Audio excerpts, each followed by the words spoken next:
Hey everyone, Wolf Lord Rho here. Before I begin today, a big thank you to Jack for the virtual gift voucher. Thank you very much for the support, my friend.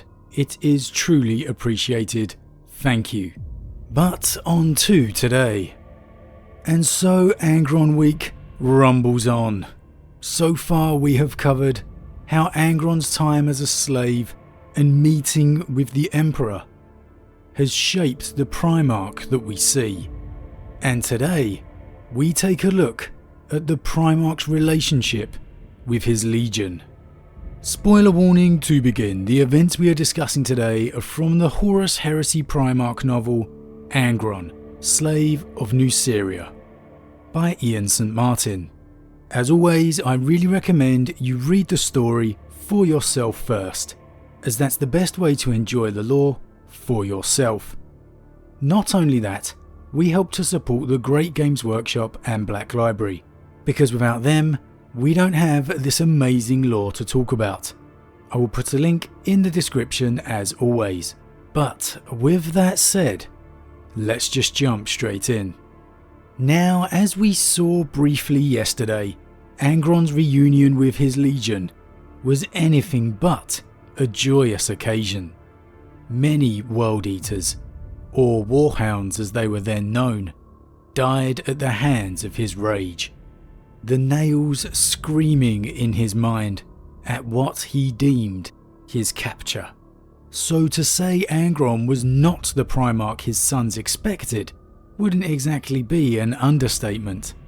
He even abandoned the Legion and left for several years, only to be tracked down by Khan and convinced to come back with the promise the Legion would do anything he wishes.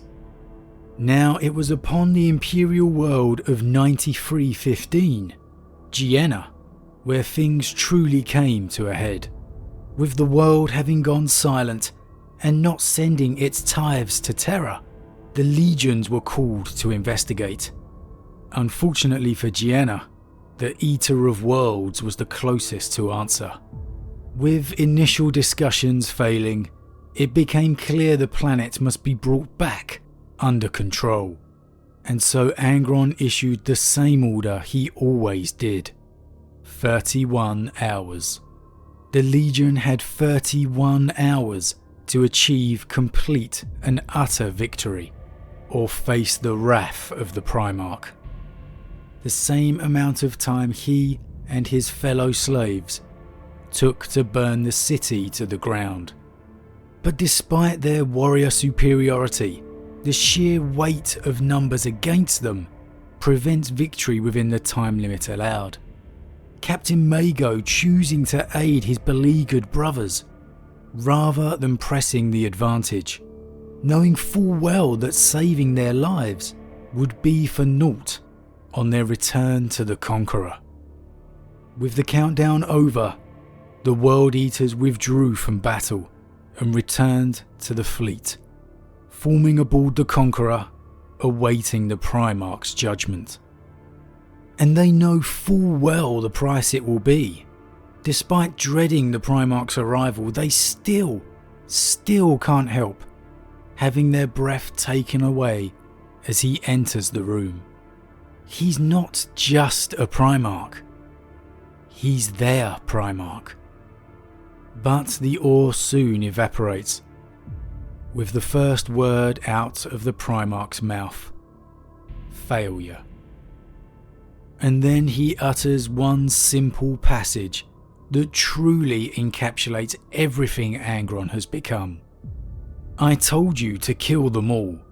You aren't the servants of my brothers, who waste time caring about prisoners and politics, and any other meaningless distraction. When I give the order to unleash you, everything must die.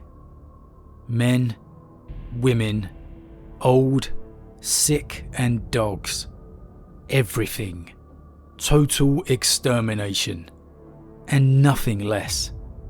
My Eaters of Worlds, 10,000 of them, cannot conquer a single world. Truly pathetic. The anger has now truly consumed the Primarch, and it would be a big mistake to blame the nails entirely. The scars, literally and figuratively, have been building his entire life. As his body is covered in scars, so too is his mind. The life of torture in the pits, being responsible for his mentor's death, the loss of the only family he had ever known, the guilt of living when they do not, and the torment of slavery. All this would be hard enough to deal with for the most level-headed of people, but someone with the butcher's nails embedded within their brain? It becomes impossible. Everything will face his wrath, the galaxy and his legion. I mean, what chance did the World Eaters really have?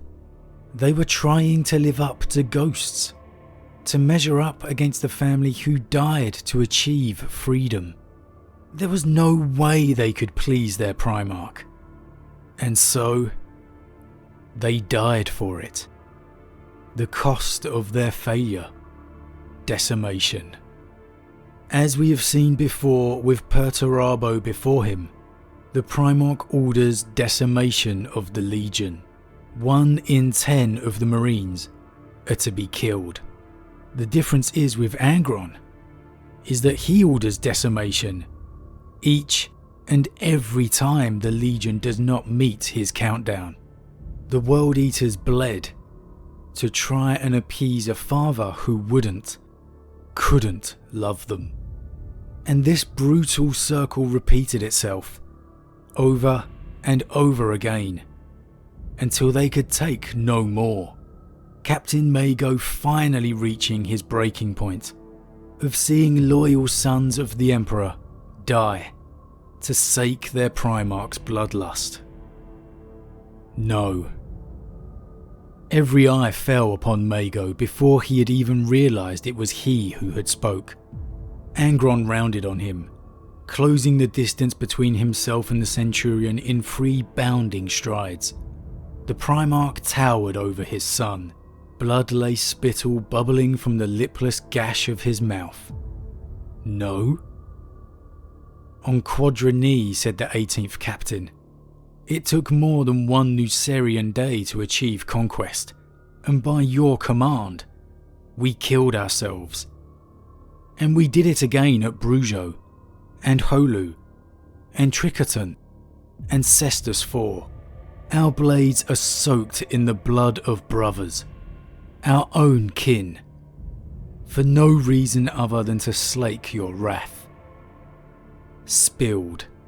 Angron lowered his brutish face until it was level with Mago's. Because you failed. We did not fail, Mago roared. He knew all too well the ways of his father.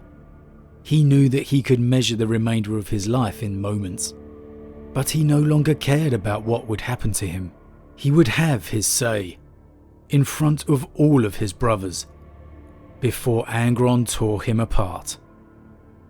We went back every time, after killing our own kin in shame, and we conquered those worlds. We won those wars. The flag of the Imperium was raised over their cities, and their peoples are now subjects because of our toil, and because of our blood.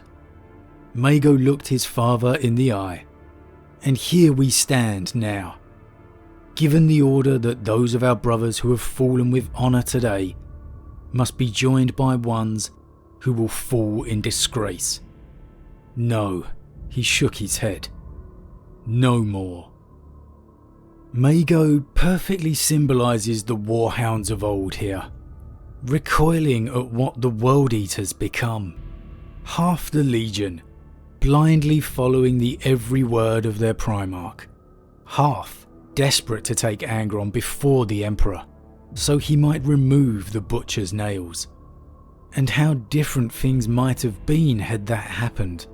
The Emperor was indeed looking into a way to remove the butcher's nails from Angron's mind. The problem was doing so without it killing him. But of course it wasn't to be. After giving Mago a final chance to take the lives of his marines, only to see Mago again refuse, the pool of the nails erupts, and Angron, as if back in the slave pits upon Nuceria, begins slaughtering his sons, only stopped by the intervention of the Legion's librarians, a combined effort forcing the Primarch into a temporary coma. And really, if you think back to Angron telling the Emperor that he died on Nuceria and that only a ghost remained, it was really the truth. Angron as he was meant to be, never left Nuceria. Ultimately, the Legion undergoes the nails to become closer to their Primarch, to become accepted. But the question is, did the Legion truly survive? As always guys, what do you think? Did the true Legion of the World Eaters, of the Warhounds that was, survive having the Butcher's nails implanted to them all? Of course they became an almost insurmountable fighting force, but were they really anything else? If the Emperor could have removed the Butcher's nails, would we have seen a different Angron? I don't think he would have killed his sons, but I'm not sure he would have accepted them either. Like I said, the Primarch that was, died on Nuceria. He began dying the moment the Butcher's nails was implanted. But the effect of losing his loved ones, of being responsible for his own mentor's death, of being taken away in their final moments, left too many scars on the mind of the man. But as always guys, leave your thoughts in the comments below. Huge thank you to all my subscribers. Your support truly means a lot to me, it really does. And if you're new, please consider subscribing to help the channel grow. And if you enjoyed this particular vid, then why not drop a like on it too. But with that said, I am off, and I'll see you all again real soon.